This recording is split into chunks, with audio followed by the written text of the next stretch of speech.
My parents sent a group message. We think it's best if you step away for now. My aunt reacted with a thumbs up. I replied, got it. I'll respect that and step away from the family fun too. That night, I shut down my contribution. By 2:15 a.m., my phone wouldn't stop buzzing, 89 missed calls by sunrise. My dad left a voicemail. What happened? The bank flagged everything. I just replied, I'm honoring your decision. And that was before they found out what else I controlled. Imagine getting a text message from your own family, your entire family, telling you they think it's best you step away for now. That's exactly what happened to me, Heather, at 32 years old. But what they didn't know was that my simple, understood reply was about to unleash a financial earthquake, shaking our so-called prestigious family to its very core.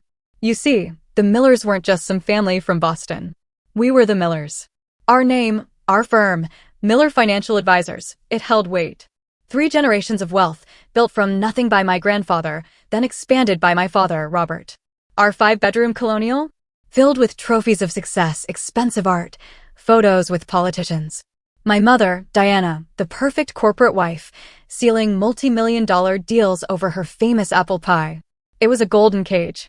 From an early age, I just got numbers. While my cousins played with toys, I was poring over stock reports, asking questions that sometimes even my father couldn't answer. That right there created an uncomfortable dynamic that followed me straight into adulthood. Even after graduating top of my class from Wharton, double major in finance and economics, mind you, my family still saw me as the little girl who needed guidance. When I joined Miller Financial at 24, my father put me under my cousin Jake's supervision. Jake, who barely scraped through a state college business program. You need to understand how we do things in the real world. My father condescendingly patted my shoulder. Jake's been here longer. Longer? 7 months. That's it. But I wasn't just there. Over the next 8 years, I quietly became the firm's secret weapon. My investment strategies? They consistently outperformed market averages by a mile. Clients started asking for me specifically. Yet, my father always took credit, presenting my team's performance as his own. Then there was the family fund. A separate $12 million pool that family members dipped into for everything, new ventures, vacation homes. My personal contribution had ballooned to $4.2 million over the years. That's nearly 35% of the total, all from my hard work. What no one, absolutely no one, in my family knew was that I'd been building my own separate investment portfolio since college. While they were vacationing in the Hamptons, I was meeting with startup founders. While they bought luxury cars, I was buying stakes in emerging tech companies. Last Thanksgiving, my Uncle William even toasted to us all, pulling our weight and sharing the rewards equally. Everyone cheered. My division alone had generated 62% of the company's profits that quarter. I just smiled, raised my glass, and made a mental note: accelerate the exit strategy. Monthly family meetings were a special kind of torture. I'd present detailed analyses, growth projections, only for my Uncle Richard to cut me off. That's all very technical, he'd sneer, but what does your father think? And my mother? She'd pull me aside afterwards with that well-meaning tone. Honey, men don't like women who sound too smart. You need to let your father and uncles feel important. And then there was Aunt Patricia, my father's sister, the one who later gave the thumbs up to my exclusion. She'd never worked a day in the business, but sat on the board, raking in the same profit share as those of us working 60-hour weeks. Her talent? Taking credit for my ideas. Remember when Heather mentioned international markets? She'd announce, I've been thinking we should expand into Europe. This, 3 weeks after I'd presented a detailed European expansion plan that they had tabled. My cousin Amanda was the only one who saw it. They do the same to me, she confided over lunch one day. But worse, because I don't have your financial skills to make them money. They just want me to marry someone useful to the business. Despite all of this, I stayed loyal. I truly believed my contributions would eventually be recognized. I kept pouring my talents into growing their wealth, all while quietly building my own safety net. By my 32nd birthday, my personal investments had quietly grown to a staggering $17 million. I kept it completely to myself. I bought a beautiful brownstone in Back Bay under an LLC, not my name. Renovated the home office with state-of-the-art tech. Hired a small, loyal team, separate from the family business, all under strict NDAs. I even secured patents for financial algorithms I developed in my hobby time. I never flaunted it. Drove a modest car, lived well below my means, and showed up at Miller Financial every single day to make money for people who didn't appreciate me. Some might call it strategic patience. Others? Conflict avoidance. Either way, it was about to change. The quarterly planning meeting last month started like any other. My father at the head of the table, the whole extended family gathered. I had a comprehensive presentation ready, a new investment strategy that could boost high-net-worth client returns by 12%. As I handed out my reports, Jake strolled in, 15 minutes late, carrying just a coffee cup and his phone. "Sorry I'm late," he mumbled, not sounding sorry at all. "Just wrapping up a call with the Donovan account." The Donovan account? My client. I'd asked Jake to sit in on one preliminary call while I finished these projections. My father beamed. "No problem, son. Client relationships first. Why don't you tell us how that's going before Heather starts with all her numbers?" Just like that, the first 20 minutes of the meeting were devoted to Jake taking credit for my 6 months of work with the Donovans.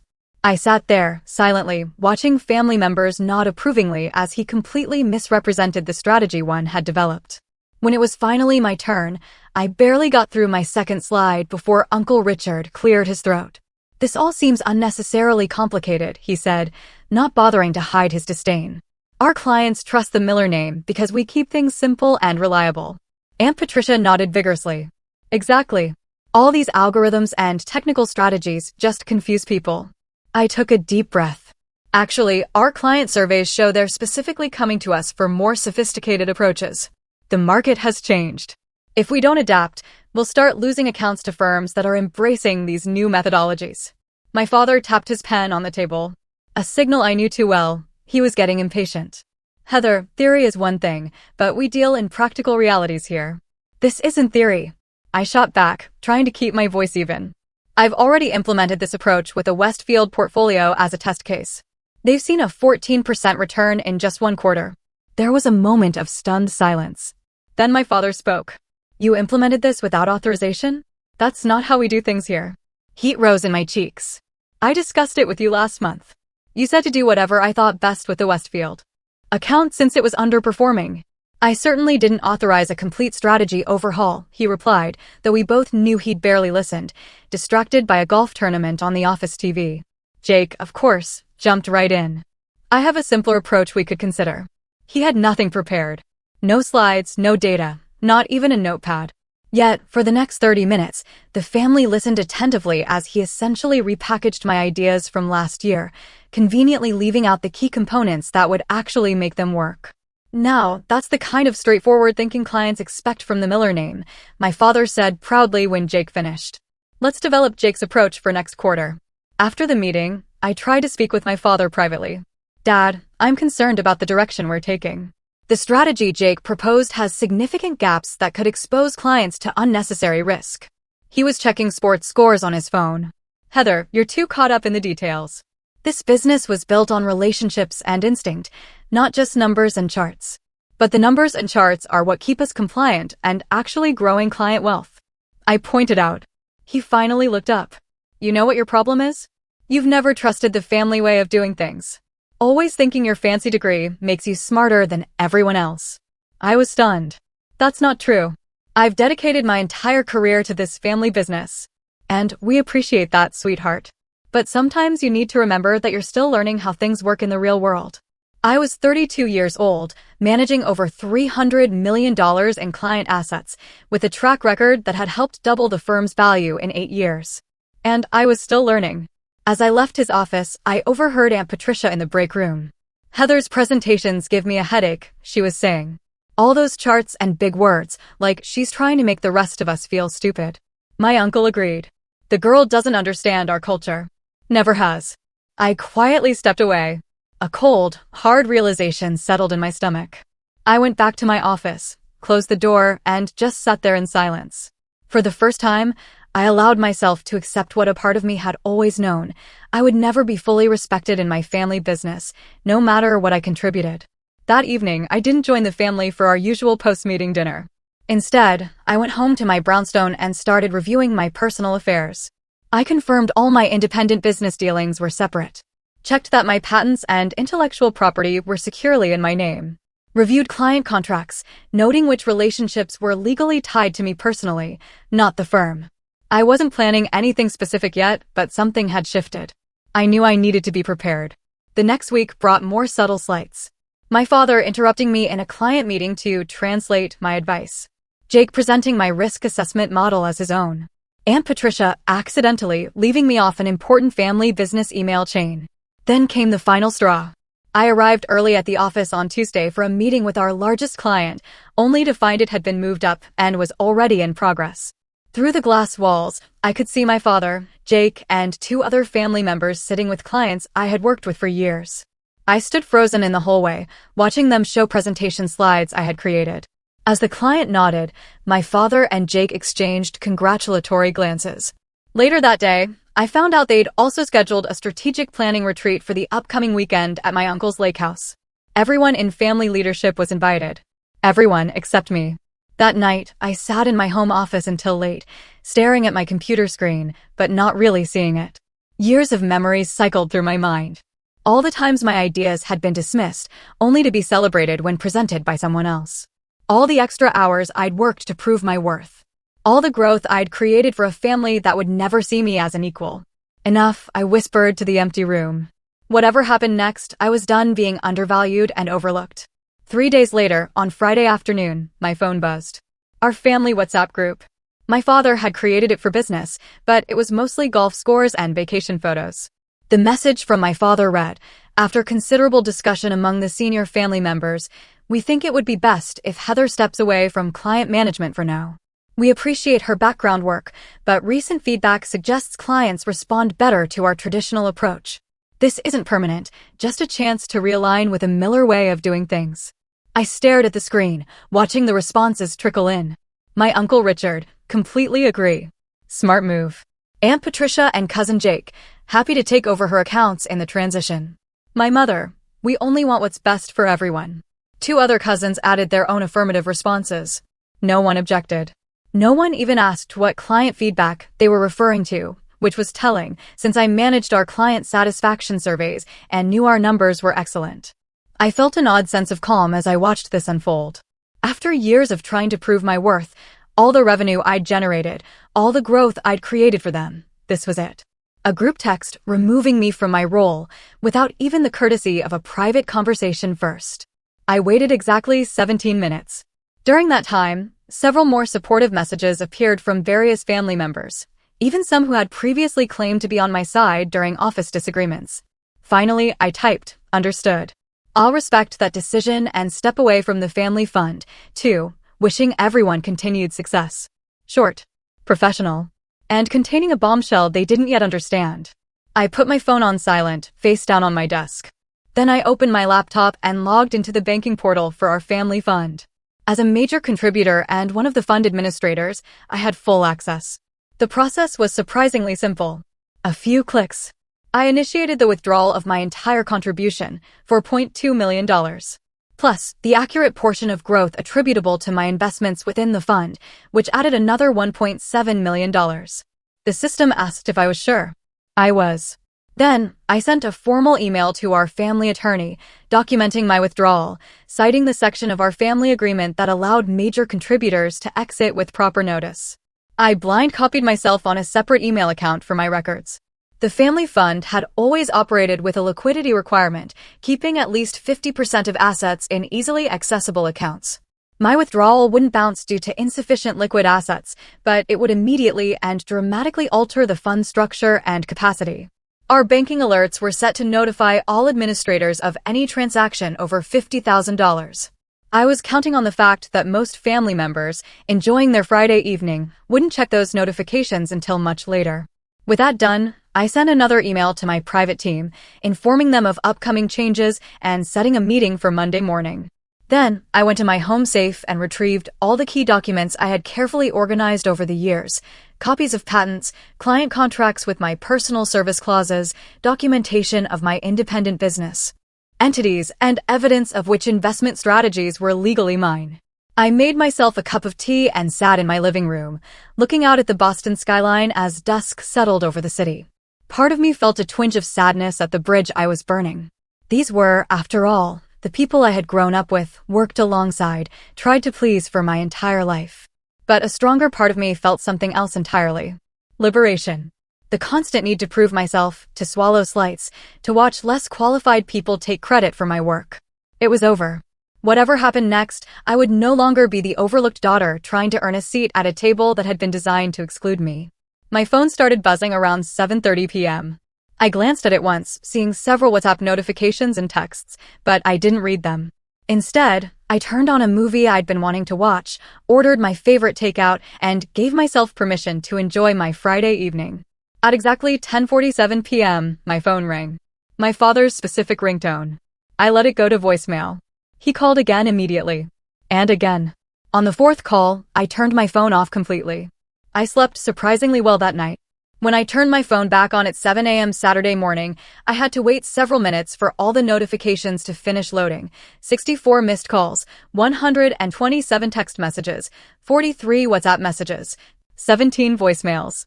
I made myself coffee before listening to any of them. The first voicemail, from 10:48 p.m. Heather, it's Dad. Call me immediately about this fund transfer. There must be some mistake. The second, from 11:10 p.m. Heather, this is completely unacceptable. Whatever point you're trying to make, this isn't the way. Call me back now. The messages grew increasingly urgent through the night. By the 2:15 a.m. voicemail, my father's voice had lost its anger, replaced by naked panic. What happened? The bank has flagged everything. The fund is completely frozen due to suspicious activity. You need to call me back right now. The most recent one, from 6:30 a.m., was different. My father's voice was quieter, holding a tone I'd rarely heard from him, uncertainty. Heather, I don't understand what's happening. Whatever we did to upset you, this seems extreme. The entire family fund is locked down. The bank needs your verification to unfreeze the accounts since you initiated the transaction. Please call me back. Please. I finished my coffee, took a shower, and dressed in my favorite outfit, a well-tailored blue suit that always gave me confidence. Only then did I send a single text message to my father. I'm honoring your decision. You asked me to step away, and I have. I've withdrawn my personal contribution as allowed under Section 7.3 of the Family Fund Agreement. The bank freeze is standard procedure for large transactions and will resolve once they complete their verification process. I've already submitted my documentation to them. Within seconds, my phone rang. I declined the call. Then I sent one more text. I'll be available to discuss this on Monday at 9 a.m. at my home office. The address has been emailed to you. Then I turned off notifications and prepared to enjoy my weekend, knowing that across town, my family was just beginning to realize what I had done and that it was only the start. What I didn't tell my family was that I had a friend at the bank.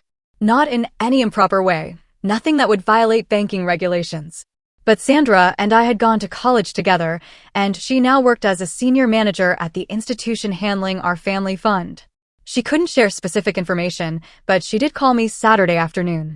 Your family is creating quite a scene, she said, a hint of amusement in her voice. Your father has been on the phone with 3 different departments. Your uncle showed up in person and demanded to speak with the president of the bank.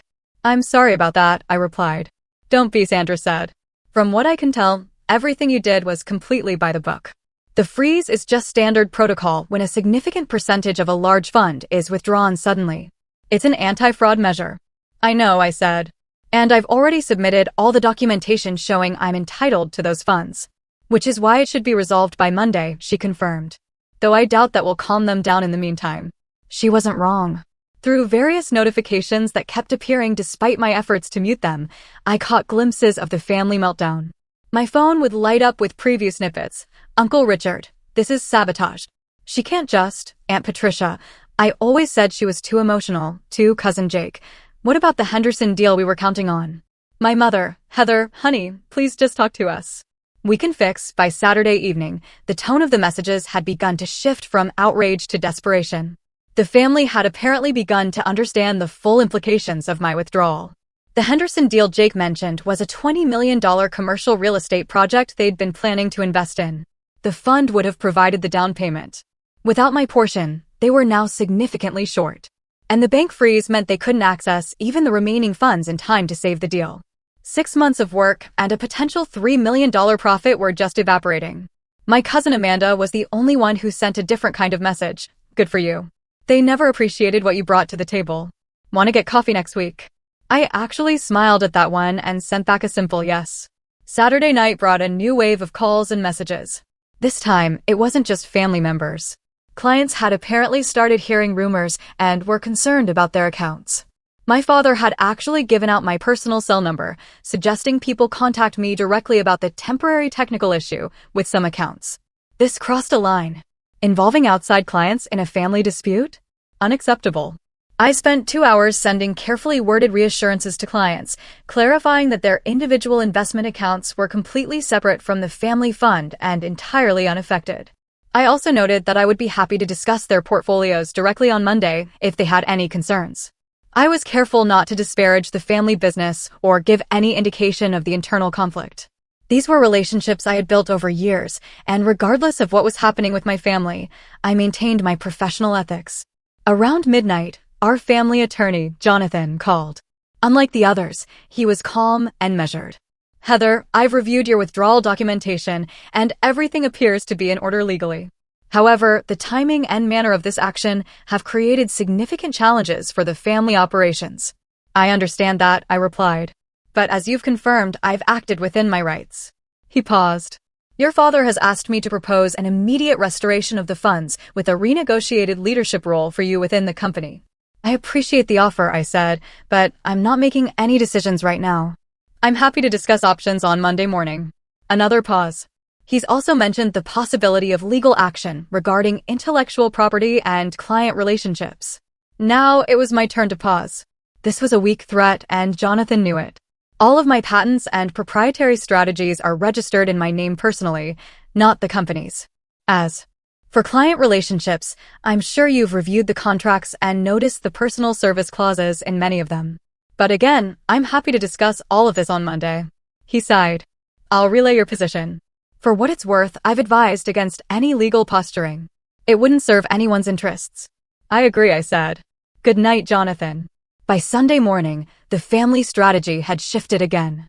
Now came the emotional appeals. My mother left a tearful voicemail about family loyalty and how my grandfather would be disappointed. My Aunt Patricia, the one who'd given the thumbs up to push me out, now sent a long message about how she had always admired my business acumen and felt we needed to support each other as women in finance. Uncle Richard tried a different approach, sending a gruff text suggesting I was overreacting to standard business restructuring and needed to get over my hurt feelings for the good of the family. I just kept preparing for Monday's meeting, meticulously organizing all my documentation, planning my talking points. I wasn't interested in revenge or drama. I simply wanted recognition of my value and respect for my contributions. Sunday night, my home security system alerted me to someone at my door. Through the camera, I saw my father, uncharacteristically disheveled. His normally perfectly pressed shirt was wrinkled, and he seemed to have aged years in 2 days. I considered not answering, sticking to my Monday morning timeline, but something in his defeated posture moved me. I opened the door, but didn't invite him in. Heather, he said, his voice raw. The Henderson deal falls through tomorrow at 9 a.m. If we don't have the funds, it's $3 million down the drain. I looked at him steadily. That sounds like a business problem that needs a business solution. What does that mean? He asked. It means I'm willing to help if we're talking business, not family emotions. 9 a.m. tomorrow at my home office as arranged. Bring whoever you want from the family leadership. He looked like he wanted to say more, to push for an immediate resolution, but something in my expression must have told him it would be useless. 9 a.m., he confirmed, then turned and walked back to his car. I closed the door and leaned against it, taking a deep breath. For perhaps the first time in my professional life, my father had come to me in need, rather than the other way around. Tomorrow would be a new kind of family meeting, one where I set the terms. I slept fitfully that night, waking several times to check the security system. Part of me worried that more family members might show up, but the house remained quiet. By 6 a.m., I was up and preparing. I set up my dining room as a conference space, copies of relevant documents at each seat. I made coffee, arranged a tray of pastries, a professional touch that also gave me something normal to focus on. At 8:30, my security system alerted me again. They were early. Through the camera, I saw not just my father, but also Uncle Richard, Aunt Patricia, Cousin Jake, and our attorney, Jonathan. The family had brought their full leadership contingent. Good. I was ready for all of them. At precisely 8:59, I opened my front door. My father stood at the front of the group, the others arranged behind him like some sort of family business army. Their expressions ranged from my father's tense determination to Jake's poorly concealed hostility to Aunt Patricia's sudden, forced warmth. "Come in," I said simply, stepping aside. They filed into my home, some of them looking around with obvious surprise at my tastefully appointed brownstone. I had never invited family to my personal space before, and I could see them reassessing things as they noted the original artwork and high-end furnishings. "The dining room is set up for our meeting," I directed, leading them through the hallway. As they took seats around my table, I remained standing at the head, a position my father typically occupied in family meetings. He noticed this immediately, but said nothing as he took a chair to my right. "Coffee?" I offered, maintaining a professional demeanor. A few mumbled acceptances, and I calmly poured cups before taking my place at the head of the table. The silence stretched for a moment before my father cleared his throat. "Heather, we're here to resolve this situation quickly. The Henderson deal." I raised my hand, cutting him off, a gesture he had used countless times on me. "Before we discuss any specific deals, we need to address the larger situation. I've withdrawn my contribution from the family fund, as is my right. The bank has confirmed the transaction is proper, and the freeze should be lifted by noon today." "This is ridiculous."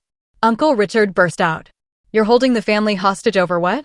"A bruised ego because we suggested you take a different role." I turned to him, with a calm I didn't entirely feel. "This isn't about ego, Uncle Richard. This is about value and respect.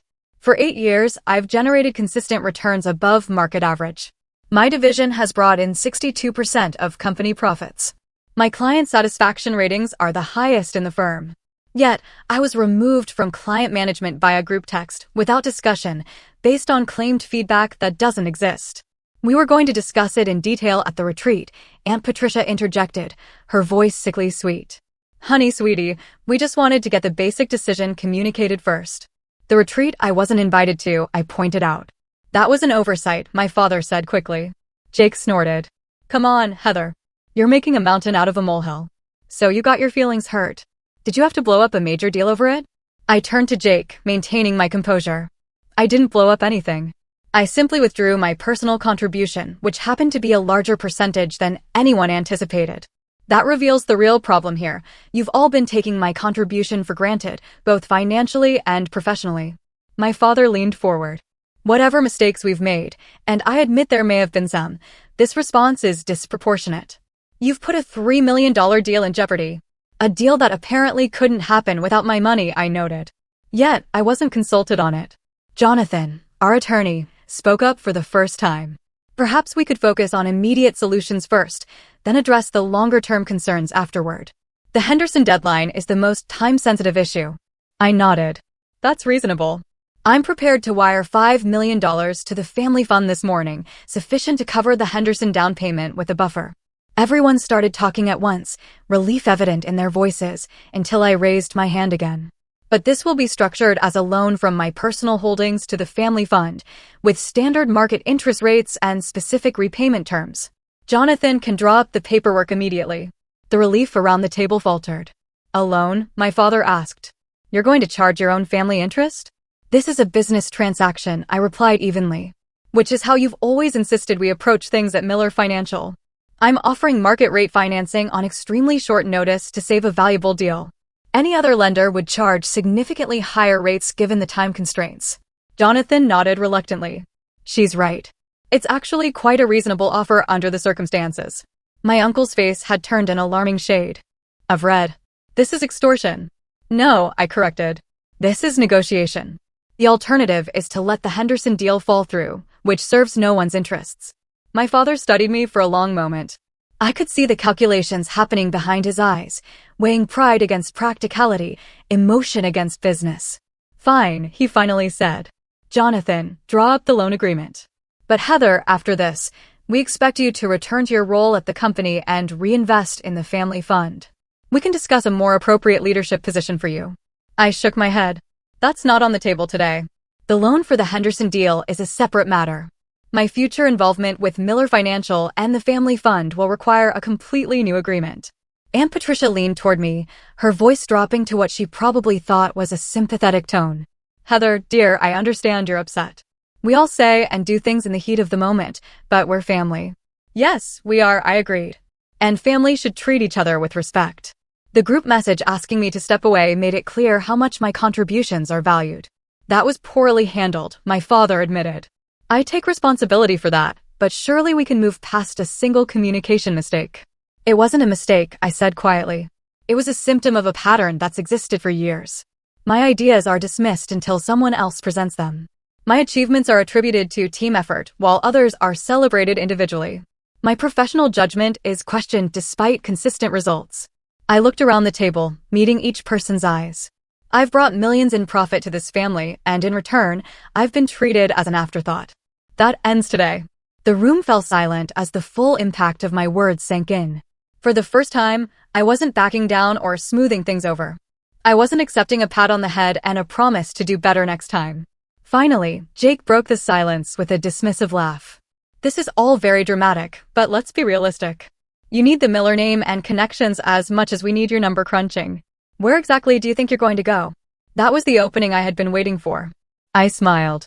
That brings us to the next item on our agenda. I pressed a button on a small remote, and the large television on the dining room wall lit up with a presentation.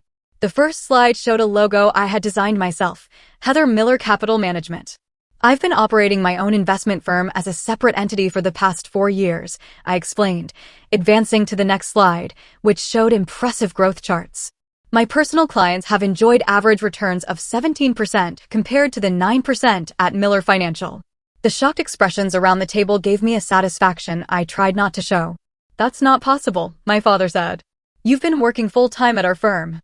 When would you have had time to run another business?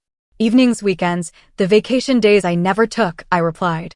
While everyone else was at the lake house or on European trips, I was building something of my own. Uncle Richard's face had moved from red to nearly purple. This is a violation of your employment contract. You can't compete with the family business. I slid a document across the table to Jonathan. My employment contract specifically allows for personal investment activities as long as they don't directly solicit Miller Financial clients.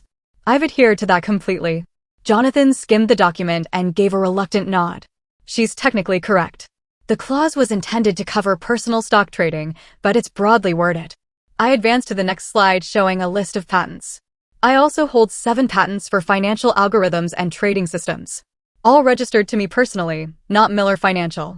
Those were developed while you worked for us, my father argued, though uncertainty had crept into his voice. They were developed on my own time. Using my own resources, I corrected. I've maintained meticulous documentation to establish that the patents are legally mine. The next slide showed a client list, a modest but impressive collection of names, none of whom were current Miller Financial clients. I've built relationships with 27 high-net-worth clients, completely separate from our family business, I continued. Their combined assets under my management total just over $400 million. Jake let out a low whistle despite himself. Furthermore, I said, moving to another slide, 17 current Miller Financial clients have personal service agreements with me specifically. I handed copies of these contracts to Jonathan. These agreements include clauses stating that if I leave the firm, they have the option to transfer their accounts to follow me. Jonathan reviewed the documents with growing concern. These are standard personal service provisions. Many high-end clients insist on them to ensure continuity with their preferred advisor. My father looked stricken. How many of our clients have these agreements? Clients representing approximately $230 million in assets, I replied evenly. The room fell silent again as everyone processed the implications. Not only had I built a successful separate business, but I could potentially take a significant portion of Miller Financial's client base with me if I left. When did you plan all this? My aunt asked, her false warmth completely gone now. I didn't plan it as a strategy against the family, I said honestly. I started building my separate business because I realized years ago that no matter what I contributed, I would never be fully respected at Miller Financial. It was self-preservation, not sabotage. I advanced to one final slide, showing a comparison between Miller Financial's performance and my own firm's results over the past 4 years. The difference was stark. I'm not sharing this to hurt anyone, I said, softening my tone slightly. I'm sharing it to demonstrate that I've earned the right to be taken seriously. I'm not asking for special treatment. I'm asking for the recognition my results deserve. My father stared at the screen, then back at me. For the first time in my professional life, I saw something new in his eyes. Respect, tinged with regret. What do you want, Heather? He asked quietly. First, we complete the loan agreement for the Henderson deal to address the immediate need, I replied. Second, I take a 1-month leave of absence from Miller Financial to give everyone time to consider next steps. Third, we reconvene in 30 days to discuss either my return under new terms or my formal departure and the transition of my clients. I looked around the table. Those are my non-negotiable terms. Jonathan spoke up. From a legal perspective, these are reasonable requests given the circumstances. I would advise accepting them. Uncle Richard looked like he wanted to argue further, but my father raised a hand to silence him. A gesture I had seen countless times in family meetings, but never directed at one of the senior members. We accept your terms, my father said. Jonathan will draw up the loan agreement immediately and formalize your leave of absence today. Jake started to protest, but my father cut him off. Enough, Jake. The situation has changed, and we need to adapt. As Jonathan began drafting the loan document on his laptop, an uncomfortable silence fell over the room. I could see various family members processing the new reality, a reality where I held significant power they hadn't known existed. Aunt Patricia, ever the political weather vane, was the first to adjust her approach. Heather, I've always said you were the most talented financial mind in the family. I look forward to seeing what role you might take when you return. The insincerity was almost comical, but I simply nodded politely. Within an hour, the loan agreement was finalized. I signed the document, and the transfer was initiated immediately. The Henderson deal would proceed, saving the family from an embarrassing and costly failure. As everyone prepared to leave, my father lingered behind.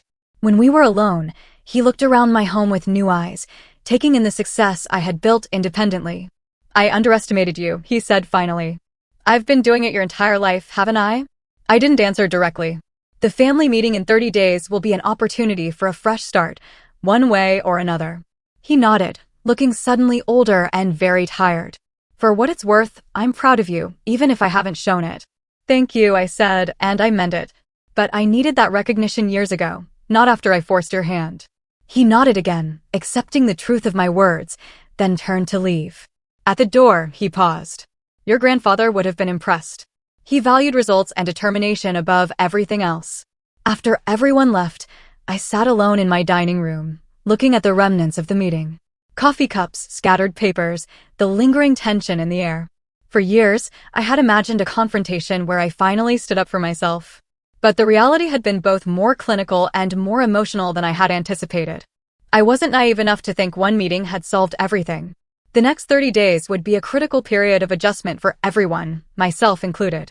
But for the first time in my professional life, I had negotiated from a position of strength rather than hoping for recognition that never came. Whatever happened next, the dynamics had been permanently altered. I had finally claimed my own value, and no one, not even my father, could dismiss it any longer. The 30 days of my leave passed more quickly than I expected. I focused on my independent business, preparing for any outcome of the upcoming family meeting. If we needed to absorb transferred clients from Miller Financial, we had systems in place. If we were to create some new hybrid arrangement, we had proposals ready. I also took time for myself, hiking, dinners with non-family friends, even dating a bit. There was a lightness to my days that had been missing for years. The weight of constantly seeking approval lifted from my shoulders. My cousin Amanda and I met for coffee several times. Away from the family dynamics, she shared her own frustrations and aspirations. She had an architectural degree she'd never been allowed to use, pushed into marketing instead. Watching you stand up to them gave me courage, she told me. I've started interviewing with design firms. I haven't told anyone else yet. They'll try to talk you out of it, I warned. She smiled. I know, but I've seen what's possible now. I received occasional updates from Jonathan. The loan had saved the Henderson deal. My father had even started implementing some of my proposed strategies with positive early results. Several family members had been making overtures through Jonathan, testing the waters for the upcoming meeting. When the day finally arrived, I chose a neutral location, a private room at an upscale Boston restaurant. A round table, eliminating the head position my father traditionally occupied. They arrived as a group again, but the energy was different. Gone was the confrontational stance. My father led with subdued confidence. Uncle Richard seemed resigned rather than angry. Aunt Patricia had abandoned her false warmth for careful neutrality. Jake looked uncomfortable but controlled. Jonathan maintained his professional demeanor. Two new additions surprised me, my mother, who rarely attended business meetings, and my cousin Amanda. After everyone was seated, my father opened the discussion. Heather, over the past month, we've had time to consider the situation carefully. The family and the business have benefited from your contributions in ways we failed to fully recognize. We would like to propose a new arrangement that we believe acknowledges your value while preserving the family legacy we all care about. He nodded to Jonathan, who distributed folders. We're proposing a restructuring of Miller Financial, my father continued. The creation of a new division, Miller Capital Management, with you as president and CEO. This division would have autonomy over investment strategies and client relationships, with its own profit-sharing structure, separate from the traditional family pool. I opened the folder. The terms were surprisingly favorable. A significant ownership stake, decision-making authority, compensation tied directly to performance. Additionally, my father said, we're proposing changes to the family fund structure. Each contributor would have proportional voting rights based on their investment, rather than the current system where all family members have equal say regardless of contribution. This was a major concession, a direct acknowledgement of the power imbalance. What about my existing independent business? I asked. We're proposing a merger, Jonathan explained. Your clients and patents would be incorporated into the new division, with specific protections for your intellectual property rights. All client service agreements would remain intact with you as the primary advisor. I considered the proposal carefully. And leadership succession? I asked. The same issues could arise again in the future. My father nodded. The restructuring includes a merit-based succession plan for all divisions.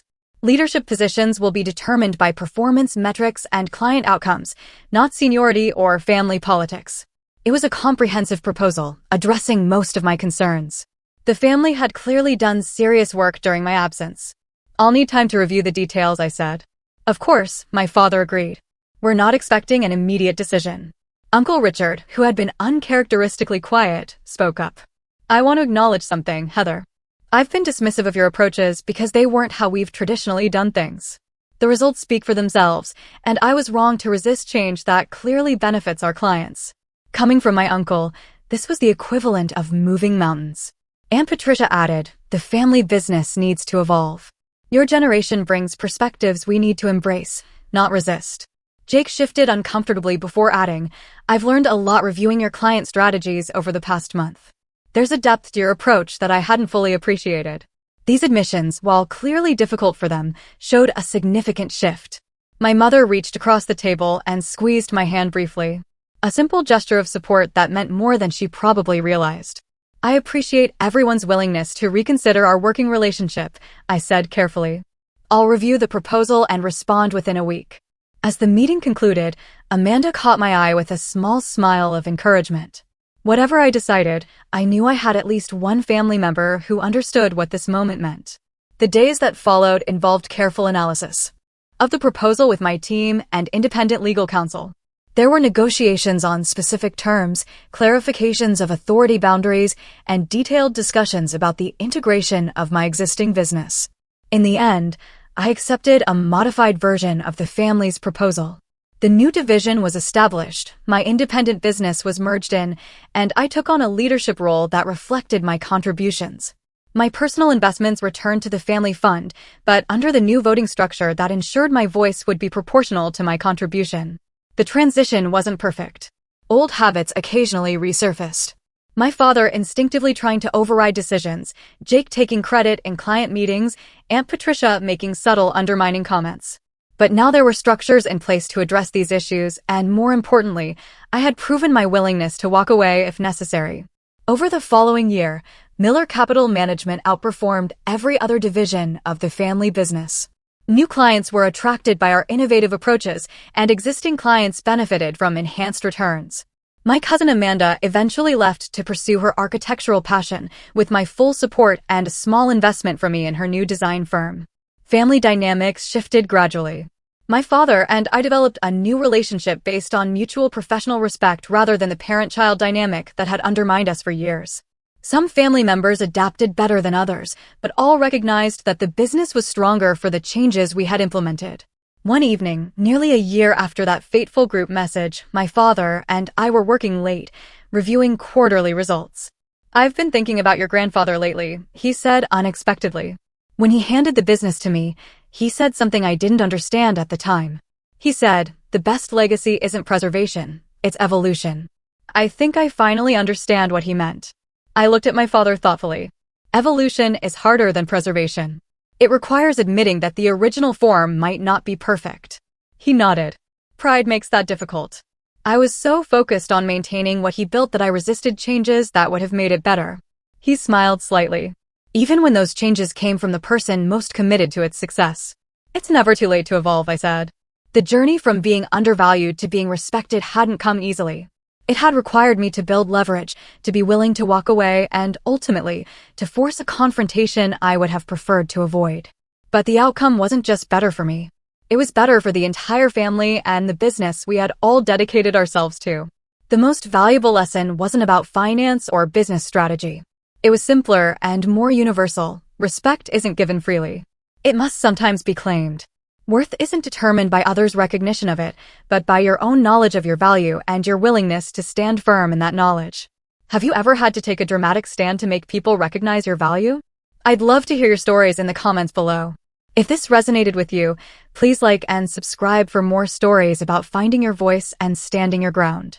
And don't forget to share with someone who might need a reminder of their own worth today. Thank you for listening, and remember that sometimes the most powerful thing you can do is simply honor your own value, even when others don't yet see it.